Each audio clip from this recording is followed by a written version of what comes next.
9 मई को राहत बेकरी लाहौर के बाहर गाड़ियां जलाने और थाना शादमान नजर आतिश करने के मुकदमात का फैसला आज लाहौर की कोट लखपत जेल में सुनाया जाएगा।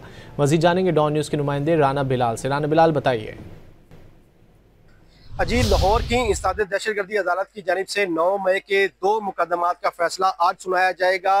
राहत बेकरी के बाहर पुलिस की गाड़ियां जलाने का एक मुकदमा है और दूसरा मुकदमा लाहौर के थाना शादमान को नजर आतिश करने का है। इस हवाले से जो फैसला है वो हफ्ते के रोज अदालत की जानिब से महफूज किया गया था, जो कि आज सुनाया जाएगा। इंसदाद दहशतगर्दी अदालत के एडमिन जज जो है मंजर अली गिल, वो कोट लखपत जेल में इन मुकदमात का फैसला सुनाएंगे। इन दोनों मुकदमात का जेल ट्रायल मुकम्मल किया गया था। इन मुकदमात में शाह महमूद कुरैशी, उमर सरफराज सीमा, इजाज चौधरी, यास्मीन राशिद और मियां महमूद रशीद नामजद है। जबकि एक मुकदमा ऐसा है जिनमें पाकिस्तान तहरीक इंसाफ के ये पांचों रहनुमा और इसके साथ साथ आलिया हमजा और सनम जावेद को भी नामजद किया गया है।